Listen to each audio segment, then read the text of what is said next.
Avant de rentrer dans le vif du sujet, de mettre les mains dans le moteur, je voudrais vous parler de Tiger Woods. Tiger Woods, vous le connaissez certainement, champion de golf, incontestable. Il arrive sur les circuits professionnels en 1996. 42 semaines plus tard, il est numéro 1 mondial. C'est le plus jeune numéro 1 mondial de l'histoire du golf. Mais ce n'est pas là son vrai exploit. Son vrai exploit, c'est qu'il va conserver la place du numéro 1 pendant 264 semaines d'affilée.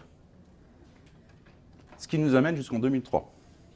Et là, 2003, patatras, 2004, patatras. Et 2005, il redevient numéro 1 mondial. Alors, ce qui va nous intéresser dans cette histoire, dans son aventure, c'est que lui est-il arrivé en 2003-2004 pour qu'il fasse patatras. Et qu'est-ce qu'il a fait, comment il a réagi pour qu'en 2005, il redevienne numéro 1 mondial. 2003-2004, c'est compliqué pour lui, la vie est compliquée. Il se remarie, donc ça veut dire qu'il s'est séparé de sa première femme. Son coach lui fait des infidélités, c'est dommage, et il a une vieille opération du genou qui d'un seul coup lui refait mal. Bref, il a des problèmes en interne, il a des problèmes en externe. Et qu'est-ce qu'il va faire pour justement se dire « faut que je rebondisse ». Parce que c'est un sportif, il a le goût du challenge, et il ne supporte pas d'être numéro 2, lui il va être numéro 1 mondial. Ben, ce qu'il fait, c'est tout simple. Il rentre dans ce qu'il a appelé lui-même une période de l'alignement du swing. Le swing, pour un golfeur, c'est quelque chose qui est très intime, et il est parfait que lorsqu'il représente parfaitement la personnalité de la personne. Si on veut faire un parallèle, c'est un petit peu comme l'ikigai pour les Japonais, c'est ma raison d'être. C'est pourquoi je me lève le matin. Eh bien, il a réaligné son swing, c'est-à-dire sa raison d'être, en fonction de l'évolution qu'il y a eu autour de lui. Et c'est ça, quelque part, qu'il faut qu'on retienne, c'est qu'à un moment, quand notre environnement a trop changé, a trop évolué, et que ce soit à l'externe ou en interne de l'entreprise, il faut qu'on se repose les bonnes questions et qu'on se repositionne, de manière à être toujours en phase avec le marché, car je vous le rappelle, c'est toujours le marché qui a raison. Alors, qu'est-ce qui a changé Alors, bien évidemment, on sait tous d'où on vient. Ça, c'est clair. Dans vos entreprises, vous savez d'où viennent vos entreprises. Par contre, une chose que personne ne peut vous dire, c'est qu'on ne sait pas vers où on va. Personne ne peut le savoir. Ce qu'on peut, par contre, c'est anticiper des pistes, prendre l'air du temps et se dire, tiens, ben, on pense que ça va être vers là. Mais il n'y a absolument rien de concret, absolument rien de réel. Donc, méfions-nous des prédicateurs. Une chose est sûre, c'est que si on n'évolue pas, par contre, ben on va finir comme ces vieux dinosaures. Pourtant, ils étaient gros, ils avaient des moyens, ils avaient la notoriété, mais aujourd'hui, ils n'existent plus.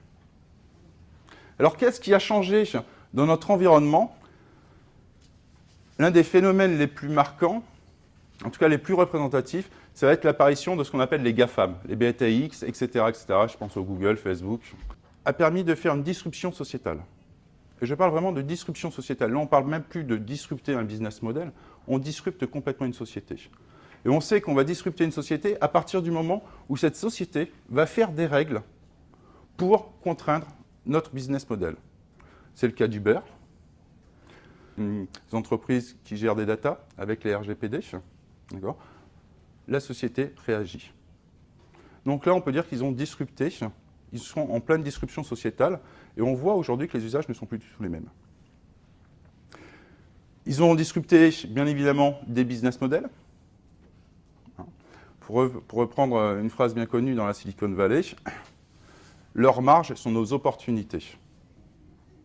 C'est-à-dire que tous les secteurs où il y a des marges qui sont juste aberrantes, parce que les marchés sont protégés, parce que les marchés sont partagés, à ce moment-là, il y a une vraie opportunité. Donc, méfiez-vous, si votre business model, si votre économie, si votre secteur n'a pas encore été disrupté, vous ne dites pas que vous êtes à l'abri, dites-vous que ça va arriver. Donc, préparez-vous. Et c'est une vraie lame de fond, aucun secteur n'y échappe. Ils ont disrupté des business models, ils ont disrupté l'économie, et ils ont surtout fait quelque chose de phénoménal, c'est qu'ils ont permis d'avoir un flux de communication et d'informations comme jamais l'humanité n'en a eu auparavant. Pour vous donner un ordre de grandeur, chaque seconde, aujourd'hui, dans le monde, c'est 29 000 gigaoctets de données et d'informations qui sont transmises. Voilà. Alors si comme moi, 29 000 gigaoctets de données ne vous disent rien, ça représente plus concrètement, en une journée, en 2018, on crée autant d'informations que l'humanité depuis ses débuts jusqu'en 2003. Et là, ça parle un peu plus. Ce qui veut dire qu'on est tous dans un flux et dans un flot d'informations. On parle d'infobésité. Et le terme est bien choisi. Alors, ce qui nous pose une première question pratico-pratique, c'est comment moi je fais pour me faire entendre, connaître et reconnaître à travers tout ce brouhaha. La question est bonne. Ce qui nous donne un nouveau Saint Graal, un nouvel objectif par rapport à nos clients, par rapport à nos prospects, et même par rapport à notre environnement en général, c'est ce que Patrick Lelay appelait un peu dédaigneusement en 2004 le temps de cerveau disponible. On va lui redonner un petit peu plus de notoriété. Et le temps de cerveau disponible, c'est ce temps où votre cerveau est prêt à entendre et à recevoir l'information de l'autre. Je prends un exemple. Vous êtes au bureau, en train de vous prendre la tête sur un tableur Excel avec plein d'entrées, plein de données, un tableau croisé dynamique, ça va dans tous les sens, ça vous requiert une forte concentration. Et à ce moment-là, il y a un stagiaire qui vient et qui dit « Au fait, les dossiers verts et les dossiers rouges, c'est quoi la différence? Je ne me souviens plus trop. » Elle est gentille, la stagiaire, mais ce n'est pas le moment. Et ça, on le comprend bien. Donc, on n'est absolument pas réceptif à son message et on ne va pas être bienveillant ni bien l'accueillir quand vous nous posez cette question. On a autre chose à faire. Nos clients, nos prospects, je dirais même nos enfants, nos épouses, nos amis, c'est exactement la même chose. On est tous dans un flux d'informations. Donc, comment moi je fais, et ça, c'est une vraie question à se poser, pour pouvoir être en face de mon interlocuteur, et en face, c'est du multicanal, on n'est pas forcément sur du physique, pour qu'ils reçoivent, écoutent, comprennent mon message. Et ça, c'est une vraie problématique. Bref, l'infobésité a complètement changé notre accès à l'information. Aujourd'hui, c'est extrêmement facile. Dès qu'on se pose une question, souvenez-vous les discussions qu'on avait il y a encore 20 ans, Louis XIV, il est mort à quel âge? Et là, on pouvait faire la nuit là-dessus, sur cette question. Maintenant, ça dure 30 secondes. Maintenant, je te dis, Louis XIV, il est mort à tel âge. On a tous l'information au bout du doigt. À nous d'aller la choisir. Ce que ça a engendré également, ces GAFA, au sens générique du terme, entendons-nous bien, c'est des nouvelles économies. La crise économique a aidé également à l'émergence de ces nouvelles économies. Vous voyez, c'est vraiment une conjoncture de plusieurs phénomènes. Et là, on voit apparaître des économies collaboratives, des économies participatives. Et on voit également apparaître de nouvelles pratiques interentreprises. Et je pense notamment à l'open innovation. Alors que hier, je protégeais mon secteur recherche et développement jalousement pour pas qu'il y ait des fuites, aujourd'hui, je mets un grand drapeau et je dis « Venez à la bande, on va réfléchir à un super sujet ». Ça a complètement changé.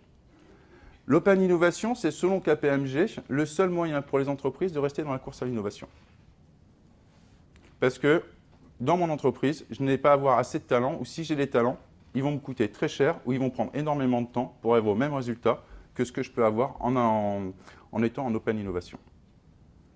Open innovation, ça veut dire soit j'intègre des startups, soit je passe des partenariats avec d'autres membres d'autres partenaires de mon secteur ou de mon écosystème.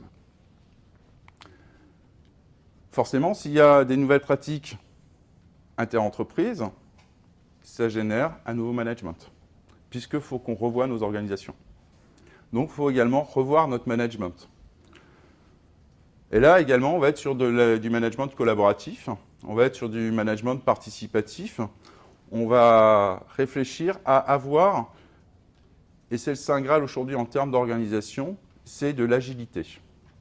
On est dans un monde que les Américains appellent VUCA, c'est un monde volatile, incertain, complexe et ambigu.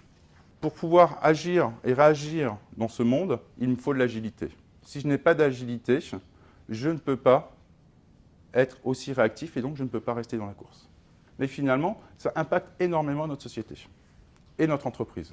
En termes de management, il va falloir également manager de nouvelles générations qui n'ont pas forcément les mêmes attentes. En tout cas, c'est ce qu'on nous dit. ils ont 20 ans, ce qu'ils veulent, c'est changer le monde.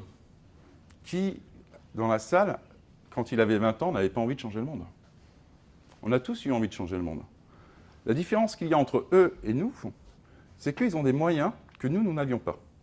Et qu'aujourd'hui, tout le monde peut se dire, et pas seulement les jeunes, les plus mûrs également, peuvent se dire, moi aussi je peux changer le monde.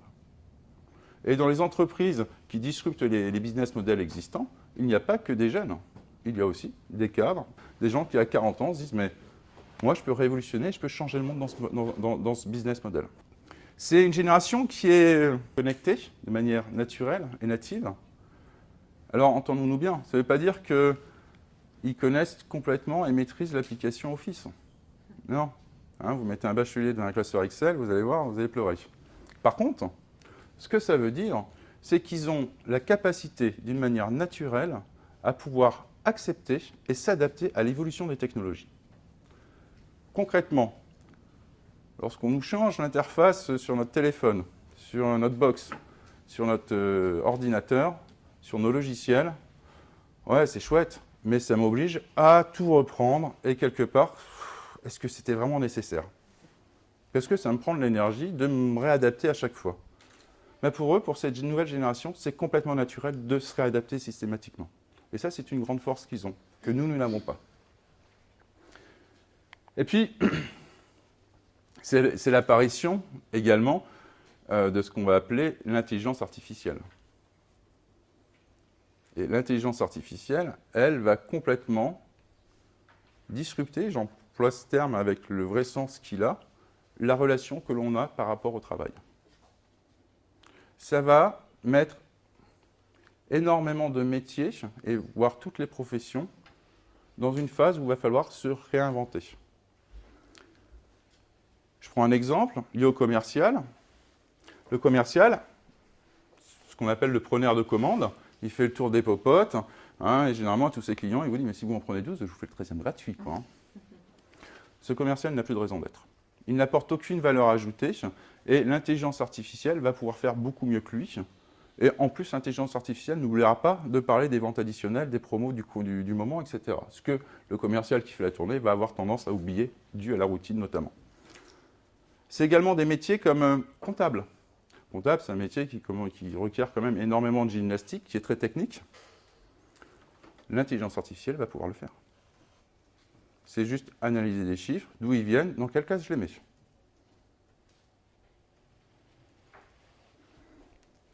Alors, que ce soit notre commercial ou que ce soit notre comptable ou n'importe quel autre métier, finalement, qu'est-ce qui va faire la différence, moi, par rapport à la machine? Ce qui va faire la différence, c'est que nous, on a un cerveau qui est transverse. On a un cerveau qui sait percevoir des émotions et qui va pouvoir analyser différents secteurs d'activité. L'intelligence artificielle va pouvoir être focus sur un secteur uniquement et va être incapable de faire de la transversalité. C'est-à-dire qu'à un moment, il faut que l'humain prenne le dessus. Ce que la machine fait, ce qu'elle peut faire, tant mieux. Ça me libère des tâches qui ne sont pas forcément celles qui ont une vraie valeur ajoutée. Par contre, moi, comment je me place et comment je me réinvente pour apporter une vraie valeur ajoutée à mon client. Et ça nous oblige à retravailler à travers ça notre offre et la promesse qu'on va faire à nos clients. Tout ça, bien évidemment, ça a eu un impact phénoménal sur le client. Et le client, aujourd'hui, n'achète plus du tout de la même manière. Le client n'a plus du tout les mêmes attentes. On est passé de l'ère de la propriété à l'ère de l'usage. L'usage entraîne une expérience. Une expérience entraîne une émotion. On va parler de vente émotionnelle. Alors, vous allez me dire, ouais, c'est chouette la vente émotionnelle. Bon, quand tu travailles au Puy du Fou ou à Disneyland, il n'y a pas de souci, je peux le faire, quoi. Mais moi, je vends des boulons. Je fais comment avec mes boulons? Je m'intéresse à mon client. Ligne à haute tension, il y a des boulons pour serrer les vis. Et d'une manière générale, les boulons, sous les impulsions électriques, ont tendance à se desserrer. L'exploitant de la ligne met en place des équipes qui, tous les jours, vont monter à 10 mètres, 15 mètres, 30 mètres de hauteur pour resserrer des boulons. Et la plupart du temps, ils resserrent des boulons qui ne sont pas desserrés. Mais comment on fait? On ne peut pas prendre le risque de ne pas aller resserrer un boulon. Ça serait une faute professionnelle, ça serait inenvisageable. Et moi qui vends des boulons, je vais apprendre à mon boulon à communiquer. Et quand il se dessert, il va envoyer un message. Ce qui va permettre à la société qui exploite la ligne électrique de pouvoir resserrer uniquement les boulons qui se desserrent. Imaginez les conséquences en termes financiers et d'économie qu'il y a sur le service maintenance. C'est phénoménal. Et là, on parle d'émotion parce que j'ai résolu une vraie problématique à mon client. Je lui ai fait économiser énormément d'argent. Et donc, forcément, il est content. S'il est content, il est joyeux. S'il est joyeux, c'est une émotion. Vous voyez, c'est vraiment se recentrer sur le client. Et quel est son vrai besoin. Du coup, mon boulon, il ne vaut plus 3 €. Il vaut beaucoup plus cher. Et je peux intégrer également une notion de service sur la collecte des datas, etc., etc. Donc, mon client, je ne vais plus lui vendre des boulons, je vais lui vendre un service, je vais lui vendre un usage. Bien évidemment, vous comprenez que le Chinois qui arrive en face avec ses boulons qui coûtent 2 fois moins cher, il ne pourra rien faire parce qu'il ne répondra pas à la demande et à l'attente de mon client. Parce que j'ai su me repositionner et repositionner mon offre. C'est ça aujourd'hui qu'attend le client, c'est une vente émotionnelle. Le client, ce qu'il veut, c'est des idées neuves. Le client, ce qu'il veut, c'est qu'il y ait un parfait alignement. Et ça, c'est très important entre l'image virtuelle, l'image réelle, la promesse faite et la promesse tenue. Et là, on parle d'alignement global de l'entreprise. On ne parle pas uniquement de l'alignement du service commercial, on parle de l'alignement global de l'entreprise. Et si auparavant, on pouvait se dire, c'est pas grave, on va lui mentir au client, ça passera, quoi. Aujourd'hui, on ne peut plus le faire. Et donc, ce qui nous oblige à une vraie transparence vis-à-vis du client. Le client, ce qu'il veut, c'est également de la pugnacité, c'est la ténacité. Le client, ce n'est pas un client facile, il ne signe pas le premier soir. Et c'est tant mieux, parce que s'il ne signe pas le premier soir avec moi, il ne va pas signer le premier soir avec mes concurrents. Donc, il va vouloir également qu'on lui prouve qu'on a envie de travailler avec lui. Et rien de mieux pour le prouver que d'avoir un peu de pugnacité, de ténacité. Mais attention, confondons pas ténacité et harcèlement. Il y a une nuance. C'est deux choses complètement différentes. Seulement 4% des clients acceptent et apprécient le harcèlement. 4. Le client également, ce qu'il veut, c'est de l'écoute. C'est de la proximité. C'est être compris. Et il a besoin d'être compris parce qu'il a une problématique qui est unique. Il est le seul au monde à l'avoir, cette problématique. Donc, il faut le comprendre. Si sa problématique est unique, elle requiert forcément une solution qui, elle aussi, est unique. Et donc là, on va passer sur un mode en co-construction. Ça veut dire que je ne vends plus un produit, ou un service, je suis là pour vous rendre service. En quoi puis-je vous être utile? Et on parle ensemble. Bref, le client, qu'est-ce qu'il veut? C'est simple. Il veut que vous fassiez partie de cette team. Mais pour en faire partie, faut mouiller la chemise, il faut montrer patte blanche. Mais une fois que vous en faites partie, si vous êtes bien aligné, normalement, tout roule. Et vos concurrents ne viendront pas vous prendre vos clients. Et pourtant, le client, il s'ennuie. 87% des entretiens avec des commerciaux n'apportent rien aux acheteurs. C'est énorme. Mais ça se comprend. On l'a vu, l'acheteur, qu'est-ce qu'il attend? Il attend des solutions uniques. Il attend que quelqu'un vienne, me comprenne, et enfin me fasse rêver et arrive à trouver des solutions avec moi. Alors imaginez son désarroi quand en face de lui, il y a le bon Jean-Claude Convenant qui arrive avec son bon argumentaire basé sur les bonnes vieilles méthodes, son casse, sa bonne, sa colle, j'en passe et des meilleurs. À un moment, le client s'ennuie. Ce qui explique pourquoi on a du mal à avoir des rendez-vous avec des prospects froids au téléphone. Parce que j'ai aucune raison, sauf si c'est ma belle-mère, de recevoir quelqu'un pour m'ennuyer. J'ai autre chose à faire de plus important dans l'entreprise. On va reprendre le cycle d'achat comme il existait jusqu'à présent et voir ce qui a changé et comment on va l'adapter. Alors, on considère également que la relation client-vendeur, c'est un peu une relation d'amour. C'est comme une danse. Je l'invite à danser, je danse avec elle, je lui fais passer une belle expérience et je la raccompagne. Et si l'ensemble de l'expérience est positive, la prochaine fois, j'aurai juste à faire un petit signe de la main et on viendra danser avec moi. Si au contraire, je l'arrache de son siège, je lui marche sur les talons, sur les pieds, je respecte pas le rythme, et à la fin, je laisse en plein milieu de la piste, la prochaine fois, je vais sortir les rames. Ben, la relation avec le client, c'est exactement la même chose.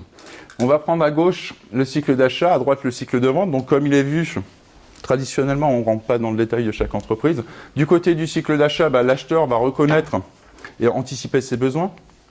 Et pendant ce temps-là, le commercial, lui, est en train de faire sa recherche et prospection et de commencer à construire une relation humaine et plus ou moins la confiance. Généralement, la confiance, c'est « je suis numéro 1 mondial, c'est bon, vous pouvez avoir confiance en moi.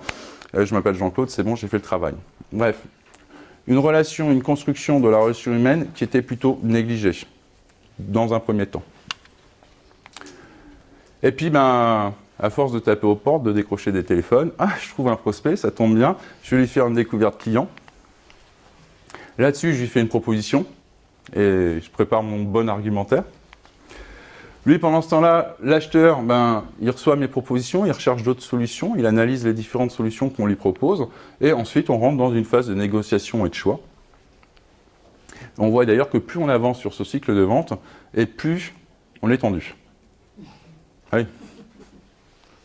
Et c'est que le début, déjà, quand je prends la propale, ouais, putain, je prends la propale, putain, j'espère, est-ce qu'il a tout compris, quoi.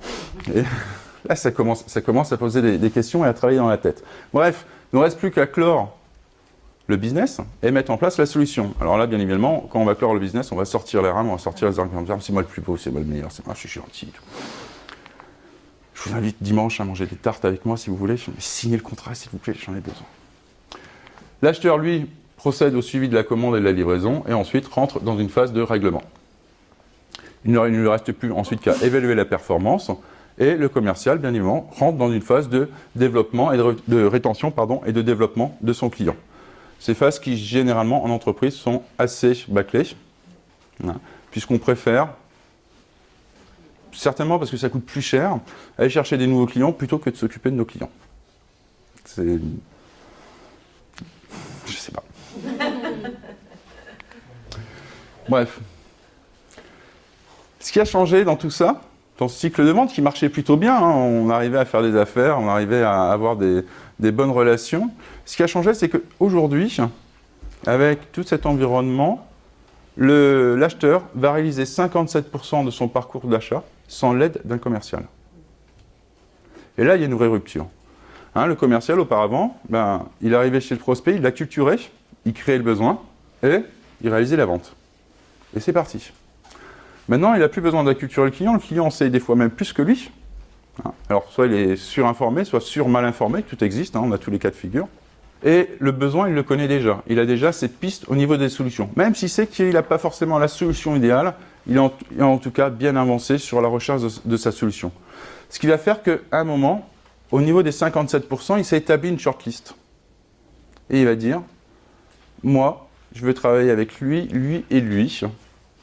Et donc, je vais les contacter et on va voir, on va valider que leur image virtuelle et leur image réelle est bien conforme à ce que je veux. Et si j'ai besoin d'être rassuré, ce n'est pas le commercial qui va me dire que c'est les meilleurs, non, c'est ses clients qui vont me le dire. L'un des aspects qu'il faut bien avoir, c'est que on doit parler de soi, enfin, il faut qu'on parle de nous, mais ce n'est pas à nous de parler de nous. Ça aura beaucoup plus d'impact si Daniel dit « Ouais, Olivier, il est génial », que si je vous dis « Ouais, moi, je suis génial ». Forcément. Merci, Daniel. Pour peu que vous ayez des valeurs communes déjà avec Daniel, quelque part, il me donne un blanc-seing. Donc, si on reprend notre cycle d'achat, notre cycle de vente, on va voir qu'il va y avoir un peu plus d'acteurs. On va avoir bien évidemment le commercial, le prospect. Alors là, le prospect, on ne parle plus forcément que de l'acheteur. On parle de l'ensemble de l'entreprise avec laquelle on cherche à travailler. Il y a notre entreprise et il y a également notre écosystème. Alors qu'est-ce qui va se passer? Il va y avoir bien évidemment du côté de l'acheteur l'apparition d'une problématique qui est due soit à son organisation interne. J'ai un salarié qui est malade, il me faut un intérim, j'ai une machine, il faut être plus performant, il nous faut de la production, enfin bref, les causes ne manquent pas, les raisons ne manquent pas, ou ça peut être l'écosystème qui crée cette problématique, hein, référence RGPD récemment, il faut qu'on s'adapte. Et donc, il faut qu'on trouve une solution. Donc, on va chercher une solution. Pendant ce temps-là, notre entreprise, ce qu'elle a fait, c'est qu'elle est rentrée en phase d'acculturation de son secteur. C'est-à-dire que le but pour elle, l'entreprise, c'est de construire la confiance dans sa marque pour être reconnue comme un expert. Et ça tombe bien, parce que en termes de recherche de solutions, l'acheteur, il va également regarder dans son écosystème les solutions. C'est là où il va le trouver. Donc, par porosité, si on fait bien notre travail, notre offre, notre entreprise va être dans le radar de notre prospect. Et à ce moment-là, notre entreprise doit être en mesure d'identifier que ce prospect a besoin de nous. De la même manière, et ça marche dans les deux sens,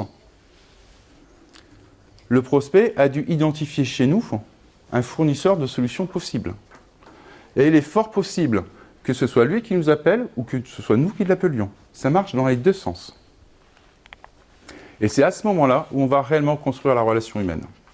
C'est à ce moment-là, uniquement, que le commercial va rentrer en scène. Car sa vraie valeur, c'est sur la relation humaine. C'est ça sa vraie valeur.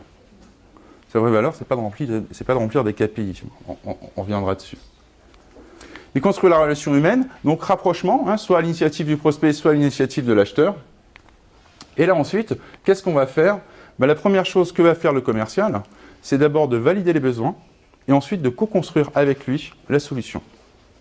Reste plus à l'acheteur qu'à valider la solution. Et comprenez, par rapport à l'ancien cycle de vente sur lequel on était, qu'au moment, là je n'ai pas encore rendu ma propale, là je vais la rendre, au moment où je rends ma propale, je suis beaucoup moins stressé, puisque je sais exactement, parce que je l'ai fait avec mon client, la solution qu'on doit lui apporter. C'est-à-dire qu'à un moment, sauf s'il y a une catastrophe, au moment où je remets ma propale, j'ai quasiment le business de signer. Ce qui est bien d'ailleurs, parce que humainement, en tout cas en France, plus on se rapproche du moment où il faut parler de l'argent, et plus c'est compliqué. Avec plein d'astuces de commerciaux pour dire non, je vais faire comme ça m'évite de parler d'argent, etc., etc. Non, là on a même validé le budget avant. Ok, c'est quoi votre solution ? C'est quoi votre budget pour faire ça ? Ah non, ce budget-là on ne pourra jamais faire. Comment on peut faire autrement ? Ou revoyez votre budget. Et on ne va pas faire des propositions où finalement on va nous dire ouais mais là c'est pas le prix quoi. Là on n'est pas dans le budget, moi j'ai prévu 1000 €, là tu me sors 50 000 €, non ça ne peut pas le faire. Et on a tous perdu du temps. Et on n'est pas là pour perdre du temps. Donc l'argumentaire, il n'y a peut-être même plus besoin de le faire, il se vend tout seul. Le choix il est quasiment fait. Vous voyez, on est vraiment sur de l'après-vente. Parce qu'aujourd'hui, ce qu'il faut bien prendre en compte, c'est qu'on ne vend plus ce qui est produit, on vend avant de produire.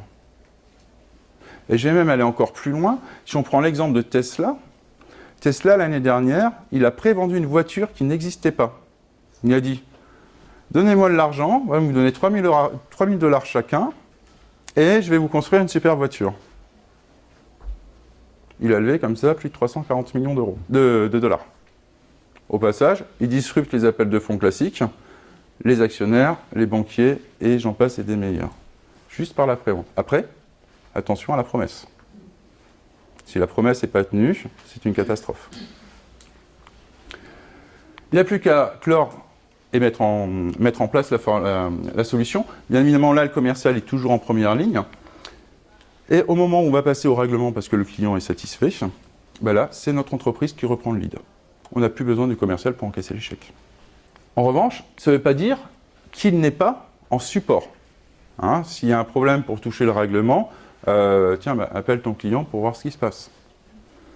Etc., etc. Mais il ne perd pas son temps avec ça, il doit intervenir uniquement s'il y a une vraie raison pour qu'il intervienne. Bien évidemment, sur l'évaluation de la performance, sur le cycle de vente, on pense également en rétention et développement. Et là, on réintègre également notre écosystème. Car à un moment, ce serait bien que notre client dise à notre écosystème que ce qu'on a fait, c'était bien. Et on revient comme ça naturellement au point de départ. Et on crée réellement un cycle de vente qui s'auto-alimente. Et ce qui nous oblige forcément à travailler d'une manière complètement différente. Et là, enfin, on pourra voir l'avenir ensemble. C'est cette nouvelle danse, que j'aime bien, une petite danse amoureuse, qui détecte une intention. On crée un rapprochement entre nos centres d'intérêt et on parle d'avenir ensemble. Intention, rapprochement, avenir, bref, c'est une belle histoire d'amour. Bien évidemment, ça va changer, ça va perturber énormément le temps de travail et le temps consacré à chaque tâche pour le commercial. Si on compare le temps qu'il passait auparavant sur son cycle de vente, il passait 10% de son temps à créer une relation de confiance. Bonjour, je m'appelle Robert, numéro 1 mondial. Au revoir monsieur, à bientôt. 20% à faire la découverte. 30% où il faisait sa proposition commerciale. Et 40% à effectuer le closing. Et c'est là où on sort les rames. À l'inverse, si on compare aujourd'hui, on va passer 40% de son temps à créer la confiance et la relation. Car on est passé d'un ère du B2B, du B2C ou du B2B2C à l'ère du B2H ou du H2H. Business to human ou human to human. Et je ne fais plus des affaires avec une organisation, je fais des affaires avec une personne. Et l'humain est plus important que les personnes. À tel point car, à l'inverse des machines, l'humain crée la confiance. Les machines ne créent pas la confiance.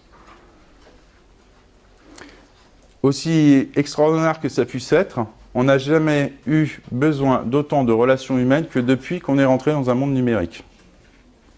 Mais attention, on veut des relations humaines de qualité. Nous, ce qui nous intéresse aujourd'hui, c'est de la qualité. Je veux bien passer 1 heure avec Jean-Pierre parce que je vais m'éclater. Par contre, une demi-heure avec grand-mère,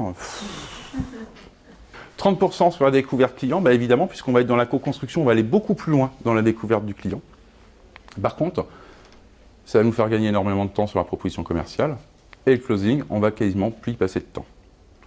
Et vous l'avez bien compris que quasiment avant que je fasse la propale, 70% de mon cycle d'achat, de vente, je sais à 80% si la solution va être achetée ou ne va pas être achetée.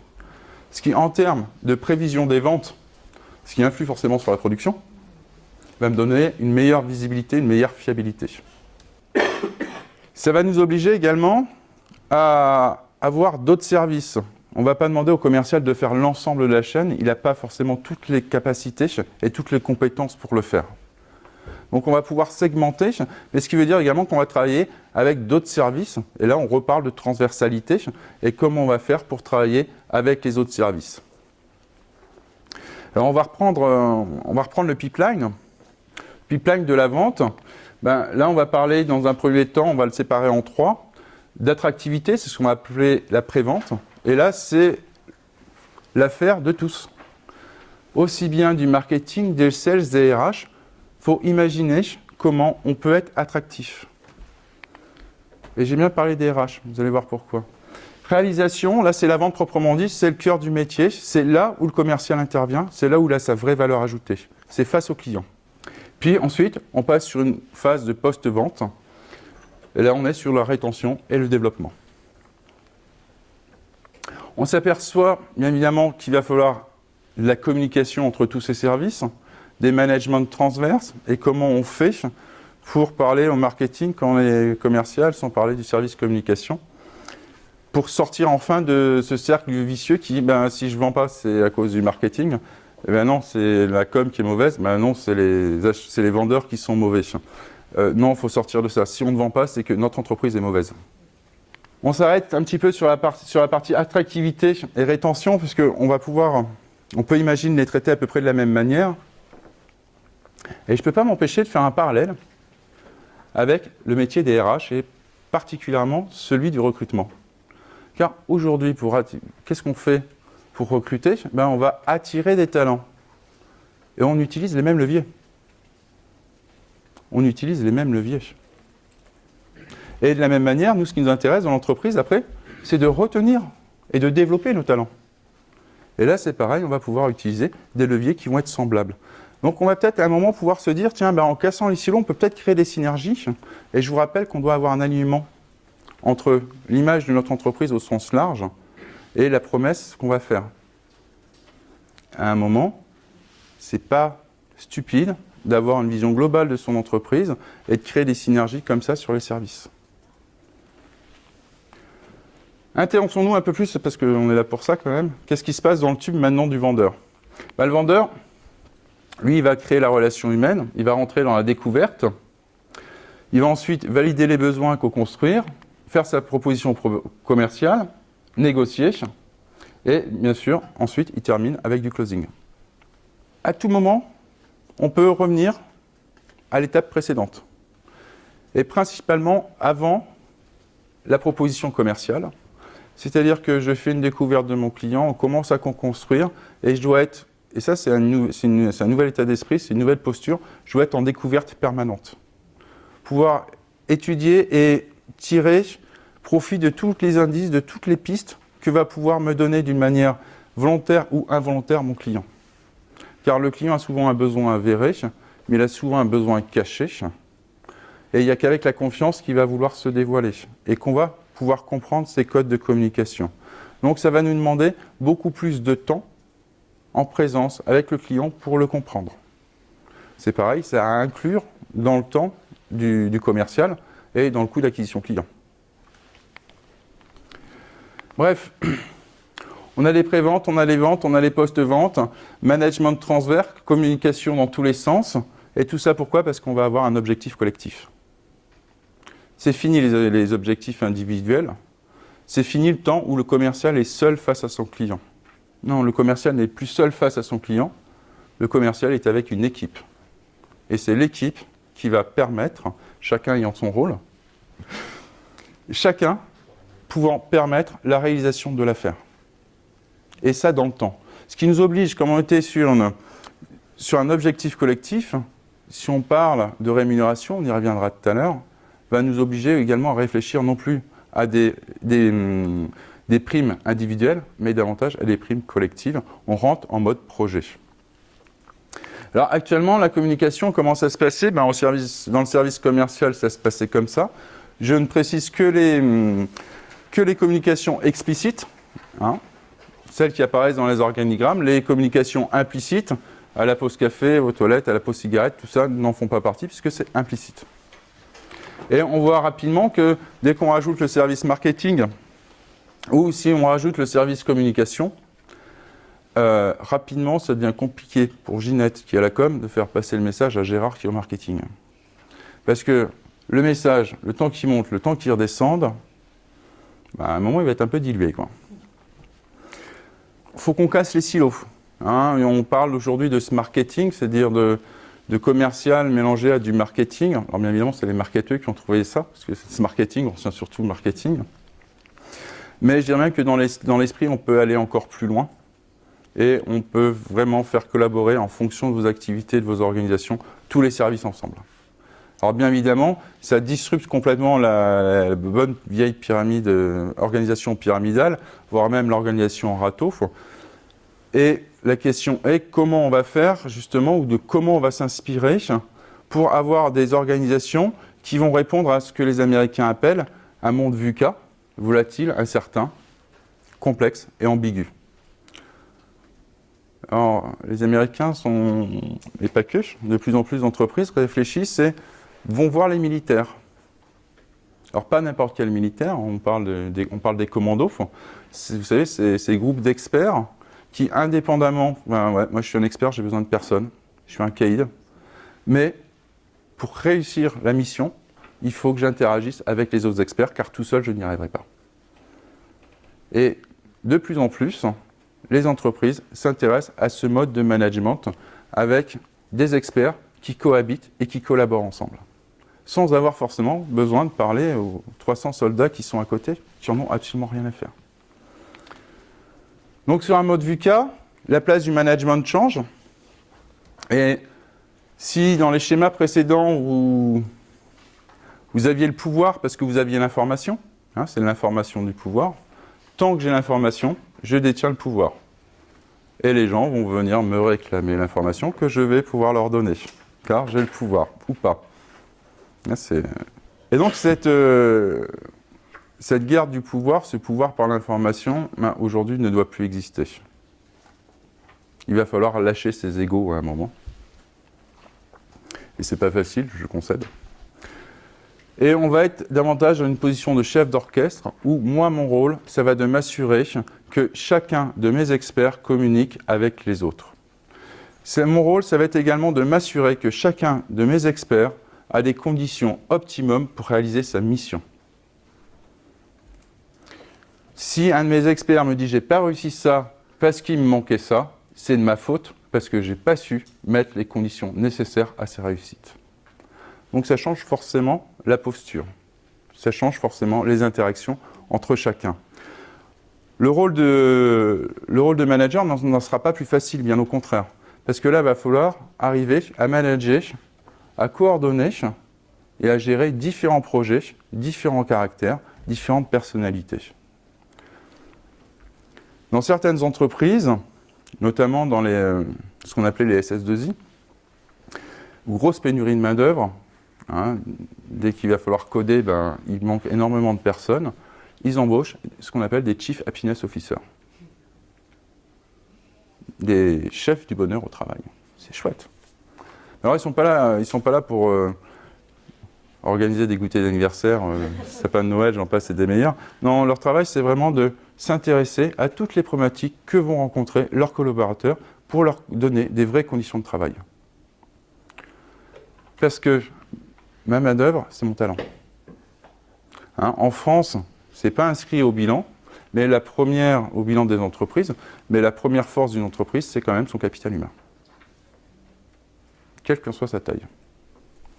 Même la taille d'une personne.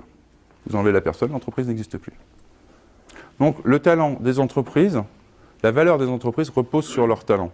Donc, il est intéressant, d'un point de vue même rentabilité, de se dire que ce gars-là, je l'ai formé, je l'ai amené là, il connaît mon organisation. Ça serait dommage qu'il parte pour d'un ticket restaurant qui est 2 € plus cher ou 100 € plus à la fin du mois, quoi. Le jeu n'en vaut pas la chandelle. Et tout n'est pas que histoire de rémunération. Les gens ont besoin d'être heureux au travail. Et on le comprend. Il n'y a pas de question de génération. Si le matin je pars la boule au ventre au travail, je ne vais pas être performant. Et 2, je vais avoir qu'une seule envie, c'est de partir ailleurs. Donc ça nous oblige à revoir nos modèles. Et tout ça, bien évidemment, dans un seul but, c'est d'avoir plus de valeur ajoutée. On n'est pas au puits de oui,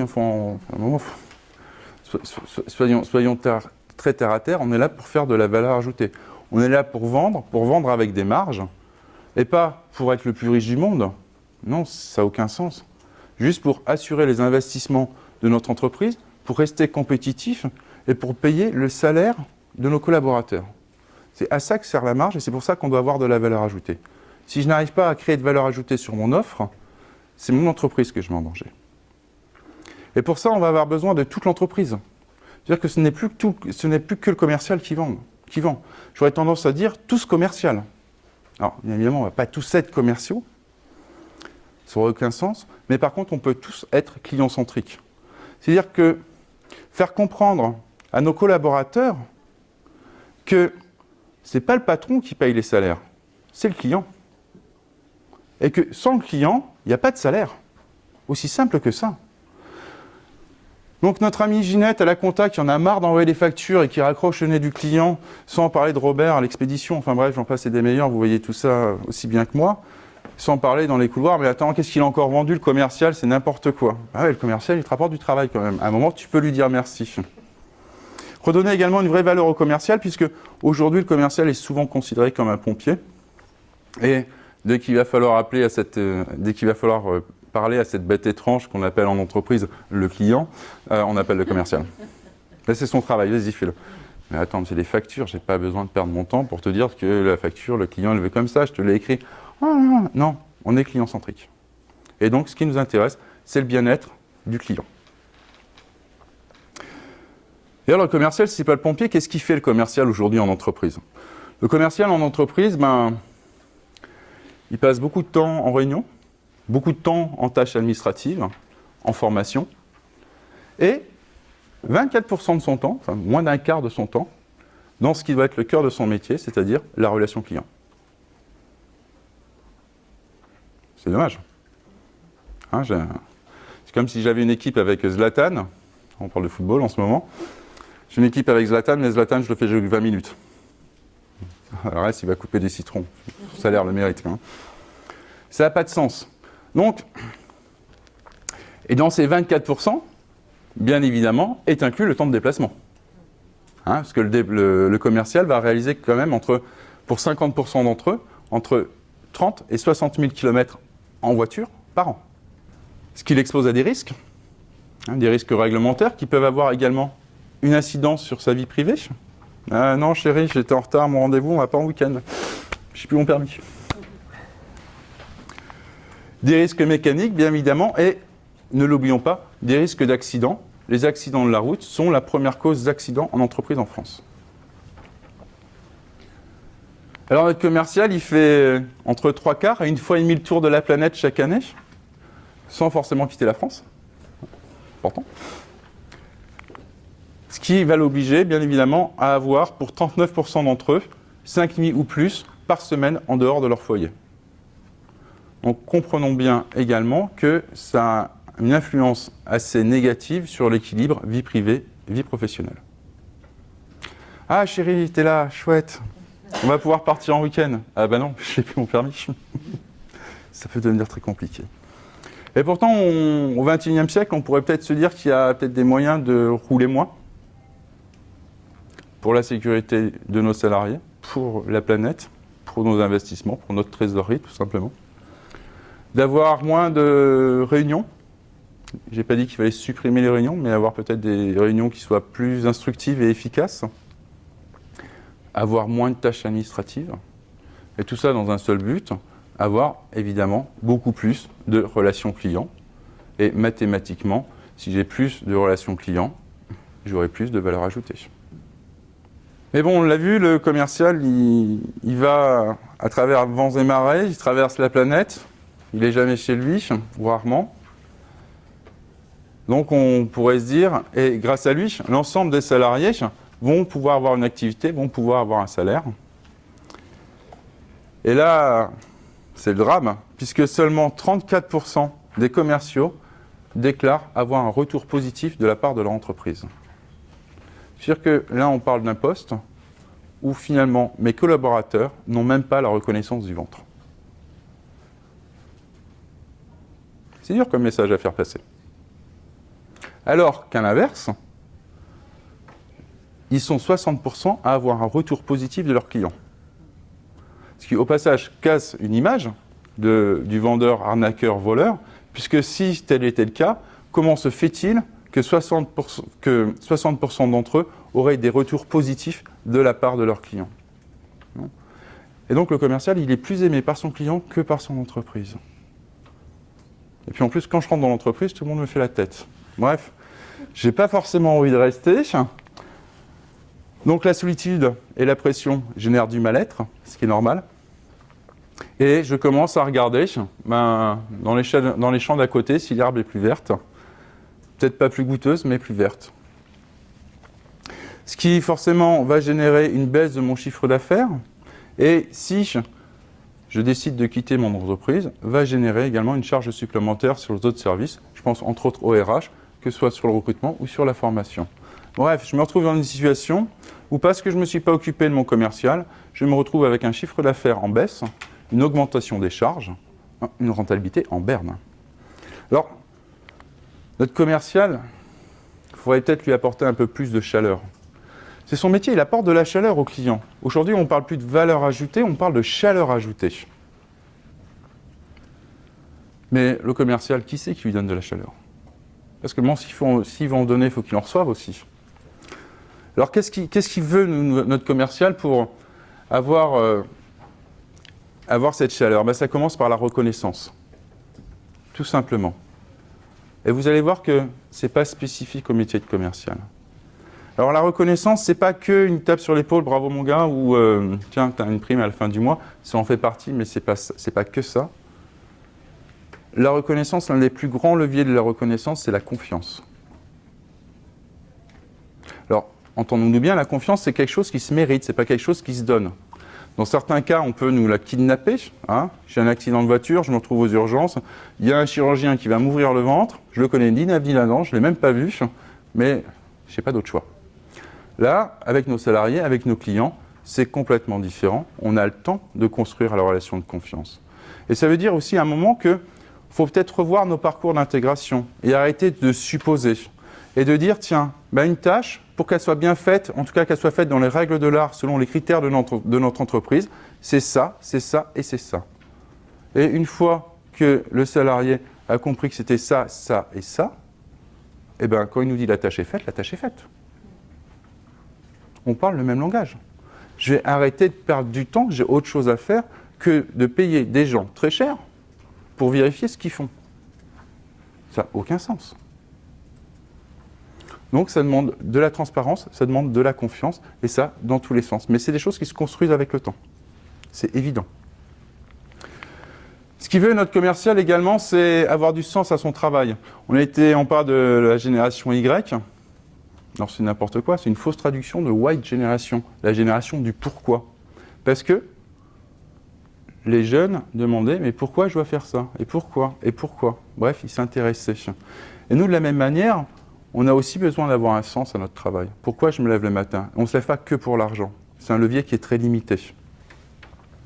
Ce qui va nous obliger également à nous positionner différemment en termes de rôle de notre entreprise, de notre organisation au sein de la société. Et qu'est-ce que j'apporte, moi, au monde? En quoi ma société va changer le monde? En quoi j'apporte quelque chose de mieux? Ainsi, de la même manière, on pourrait considérer une entreprise qui vend du rouge à lèvres. Voilà, cette année, on a fait 15 000 tonnes de rouge à lèvres, 200 millions de clients, 300 millions de chiffre d'affaires. On est bon. Franchement, c'est pas sexy comme discours. Car, je vous le rappelle, l'argent n'est pas un sens, l'argent est une conséquence. En revanche, si je dis, grâce à nos rouges à lèvres, on a permis à 3 millions de femmes d'avoir un sourire extraordinaire, de resplendir, de pouvoir se faire embrasser par l'élu de leur cœur. Bref, grâce à nos rouges à lèvres, on a donné le sourire à la cité, on a donné le sourire à la planète. Et en plus, on a une action RSE où on aide les femmes qui ont eu un accident et qui sont défigurées à se maquiller et à apprendre à se maquiller. Et on est un emblème du sourire. Et du coup, on se lève, on utilise d'autres leviers. Ça nous a généré 3 millions de bénéfices. Ne l'oublions pas. Mais on utilise d'autres leviers. Et en utilisant d'autres leviers, est-ce que Jean-François Adida, le directeur auto-destitué de campus, annonce comme étant le boss, le nouveau boss, mais avec un seul S, le but de l'objectif suprême. Pourquoi mon entreprise est là? Qu'est-ce qu'elle fait? Et c'est comme ça que je vais pouvoir également adhérer et recruter des nouveaux talents, car aujourd'hui, on veut tous changer le monde. Et je vais avoir beaucoup plus de volonté et d'acharnement à mon travail, un, si ça me plaît, et deux, si j'y trouve un sens. Ce que recherche également le commercial, c'est une qualité des relations, qu'il arrête d'être pris entre le marteau et l'enclume, et qu'il y ait une vraie transparence entre ses clients et son organisation. Le commercial est là pour trouver des solutions, il n'est pas là pour régler des problèmes. Ou en tout cas pas les problèmes de son organisation. Et avoir des qualités de relation avec ses commerciaux et avec ses salariés en règle générale, c'est déjà une forme de reconnaissance. Savoir les entendre, être entendu, c'est magnifique. C'est également des outils de qualité adaptés à ses missions, là c'est pareil. Ces outils qu'on connaît un bon ouvrier, c'est également une forme de reconnaissance. Et enfin, arrive, en troisième lieu, la rémunération. La rémunération, on va faire un petit aparté sur la rémunération. Entendons-nous bien, la partie fixe valorise une compétence, la partie variable récompense une performance. Aussi, il serait impensable de faire passer une annonce, recherche expert comptable, payer SMIC, prime si bilan correct. Ça ne marche pas, on ne trouverait personne. Pourtant, on le fait pour les commerciaux. Pour cette fonction qui va nous apporter de l'activité. Je ne parle même pas des entreprises qui ne les payent qu'à la commission. Ce qui veut dire qu'à un moment, si je veux une star, il faut que je me paye une star. Si je ne veux pas de star, je continue à jouer en national. Je ne fais pas en D1. De la même manière, la performance, le variable récompense la performance. Et on parlait d'objectif collectif. Ce qui veut dire au passage que le variable, je peux le redistribuer à toute l'équipe qui a participé au projet. Ça semble tout à fait normal. Et si on parle sur des relations continues, où je vais régulièrement, où un de mes salariés va régulièrement dans l'entreprise, il est tout à fait normal que les techniciens qui vont dans cette entreprise, qui permettent de conserver le client par la qualité de leur travail, aient également un objectif sur la satisfaction de leurs clients. Ce qui, en même temps, leur permettra, si on les acculture un petit peu et si on donne les bonnes pratiques, de pouvoir détecter des opportunités chez nos clients. Et finalement, on va avoir une vraie relation d'avenir et d'amour avec notre client. Car ce n'est pas le commercial qui va tout faire. Votre rôle de manager donc, a changé, on l'a vu. On parle de symétrie des attentions, occupez-vous bien de vos salariés s'occuperont bien de vous, de vos clients, et donc vos clients s'occuperont bien de vous. C'est la théorie des symétries des attentions. Lorsque c'est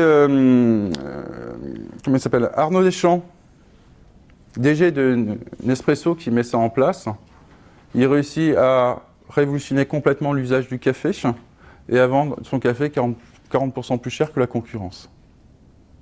Donc ça marche. À l'inverse, quand American Airlines met ça en place, il se retrouve avec le plus mauvais service client des compagnies aériennes. La différence entre les deux. La différence entre les deux, c'est que chez Nespresso, on s'est intéressé à nos salariés, on a mis en place la symétrie des attentions en étant client-centrique, c'est-à-dire pour le bien du client. Chez American Airlines, ils se sont juste arrêtés, on s'arrête au bien de nos salariés. Et ils n'ont pas été jusque, on le fait pour nos clients. La vraie finalité est là. C'est-à-dire que chez American Airlines, on leur a appris à ne plus travailler et à ne plus rendre service. Dans les avions, même si vous voyez le jour, vous traversez l'Atlantique en pleine journée, ils vont occulter tous les hublots. Comme ça, 80% des gens dorment, j'ai moins de travail. Donc je suis moins énervé. Et puis quand ma mamie prend sa valise pour la mettre au-dessus, surtout on attend qu'elle est posée à ce niveau-là pour arriver et dire « je vais vous aider ». Ce qui évite des traumatismes chez les pilotes de ligne, mais chez les personnels navigants. C'est une histoire vraie, c'est pas inventé. Bref, soyons client-centriques. Alors, on est tous d'accord pour dire OK, et en même temps, les solutions elles remontent du terrain. Et ça, tout le monde aujourd'hui, je pense, est d'accord pour dire ouais, la problématique, c'est ceux qui sont sur le terrain, qui la voient, qui la détectent, et ils peuvent nous faire remonter les informations et les solutions. La question qu'on pose par derrière, qui est sous-jacente, c'est et comment on fait redescendre les solutions? Je vous prends un exemple qui s'est passé dans ces 15 derniers jours en France, dans une multinationale. En France, ils ont 5000 salariés, donc vous voyez, on n'est pas sur la PME du coin. Réunion de managers, et on a une vraie problématique, comment on peut faire, on peut faire ça, qu'est-ce que t'en penses, machin. Puis à un moment, il y a un des managers qui sort un livret, qui fait, mais on pourrait faire ça, et puis ensuite, dans ce cas, on fait comme ça, ce qui inclut qu'on peut faire ça, et le gars, il commence à leur sortir un vrai exposé. Les managers, ils sont sur les fesses, mais c'est génial, mais t'as une perception, t'as une analyse, mais c'est la folie ton truc. Mais t'as dû passer du temps là-dessus. Ouais, j'ai passé du temps, d'ailleurs, on était 2, et c'était il y a 15 ans. C'était il y a 15 ans. Sur il y a 15 ans, oui, on a trouvé les solutions, elles sont revenues, mais on n'a jamais su en 15 ans les faire redescendre. Donc posons-nous aussi les bonnes questions. Comment je fais redescendre les solutions? Et posons-nous une autre question également. Si je perds des clients aujourd'hui, est-ce que c'est à cause de ma concurrence ou à cause de mon organisation? Ça fait mal cette question. Bref. C'est également, on parlait de manager, on parlait d'intérêt à la tâche. Donc ça veut dire qu'on va également revoir un petit peu notre mode de management. Vous connaissez tous la matrice d'Eisenhower. Quand c'est pas urgent, pas important, je fais pas. Et quand c'est urgent, important, je fais. C'était cool, Eisenhower, et c'était général pendant la guerre mondiale. Donc les gens, ils avaient forcément la motivation d'aller traverser le champ de mines pour apporter le message aux Alliés. Aujourd'hui, combien de vos collaborateurs sont capables ou ont envie de franchir un champ de mine pour apporter une proposition commerciale? Très peu, on est d'accord, parce que nos motivations ont changé. Donc à un moment, il va falloir qu'on trouve et qu'on manage en fonction des centres d'intérêt de chacun, des tâches qu'on aime faire ou qu'on n'aime pas faire. Il y a forcément dans nos tâches, il y a des trucs, j'adore ça. Bon, c'est pas important, c'est pas urgent, mais j'aime le faire, donc je vais le faire. Par contre, c'est urgent, c'est important. Ah non, mais pas aujourd'hui, moi je verrai ça demain, parce que là, non, aujourd'hui, ça me plaît pas, j'ai pas envie. Donc si on rajoute une notion un petit peu d'intelligence émotionnelle là-dedans, d'intérêt au travail, on rajoute une dose, et on va se dire que l'intérêt, c'est égal le plaisir plus le sens. Le sens, il est donné, bien évidemment, par l'entreprise, le but suprême, et le plaisir, c'est nous qui allons le donner, justement en modifiant un petit peu et en donnant une nouvelle dimension à cette matrice d'Eisenhower et en rajoutant une notion d'intérêt. Alors c'est une espèce de 3D, il faut voir en profondeur, c'est pas facile à faire. Ainsi, une tâche qui n'était pas intéressante et pas urgente, je ne la faisais pas. Maintenant, je vais la déléguer. Si ça ne m'intéresse pas, je la délègue à quelqu'un que ça intéresse. Au contraire, si c'est pas intéressant, enfin c'est pas important, pas urgent, mais que c'est intéressant, dans ce cas, je vais me la garder et je vais la faire. On voit déjà que une tâche qui n'aurait pas été faite va être faite. Et en plus, elle va être bien faite parce qu'elle va être faite par quelqu'un qui apprécie de la faire. Et ça peut être toutes les tâches. Il y a des gens qui ont horreur du classement. Il y en a qui kiffent le classement. C'est vraiment, faisons-nous plaisir, quoi. Faisons-nous plaisir. Si le temps passe, les choses deviennent urgentes. Donc, si ça ne m'intéresse pas, toujours pareil, je délègue à celui que ça intéresse. Et si ça m'intéresse, à ce moment-là, c'est moi qui le fais. Quoi qu'il en soit, on voit que si je l'avais planifié ou s'il l'avait planifié, maintenant que ça devient urgent, soit c'est lui, soit c'est moi qui le faisons. Et toujours pareil, la tâche est bien faite. Et donc, l'ensemble de l'organisation en bénéficie. Sur de l'urgent, si sur l'important, si c'est pas urgent, c'est toujours pareil, même principe, je délègue à celui que ça intéresse, ce qui a pour conséquence de soit moi je planifie la tâche, soit lui il la planifie, et quand ça devient urgent à faire, soit je la délègue à celui que ça intéresse, soit je la fais. Donc on s'aperçoit comme ça qu'en rajoutant de l'intérêt et en s'intéressant au centre d'intérêt, mais pas le golf, le tennis, etc., vraiment ces petits trucs, je dirais même limite des fois c'est toc. Tiens, lui, il est maniaque. Ouais, il faut lui ranger le bureau, quoi. Il va être bien. Et on va utiliser comme ça les ressorts de chacun pour pouvoir faire en sorte que toutes les tâches de l'entreprise soient faites et soient faites bien faites, de manière à parvenir dessus. Et pareil, on gagne en efficacité. Bref, ça nous oblige également à avoir des équipes, et là on parlait d'intelligence émotionnelle, qui vont être complémentaires dans les savoirs, complémentaires dans les compétences, complémentaires également dans les personnalités, et nous amène à avoir de nouveaux profils. C'est ce qui va nous intéresser, pour justement pouvoir se connecter à l'autre. Ce qui génère forcément des nouvelles postures, des nouveaux savoir-faire, des nouvelles compétences. On va parler d'intelligence situationnelle, on va parler d'intelligence émotionnelle, on va parler de goût des autres. Bref, c'est ce que les dirigeants commerciaux de France, les DCF, ont appelé l'intelligence commerciale. Cette capacité à se connecter à l'autre et à comprendre ce qu'il a envie et d'aller chercher ce dont il a envie. C'est également, au niveau des entreprises, des nouvelles organisations en termes de management. Et là, on parlera de management collaboratif, participatif, on parlera d'intelligence collective. Bref, on parlera d'équipe, on ne parlera plus d'individus. J'en ai terminé sur cette première partie. J'espère du fond du cœur qu'elle vous a plu.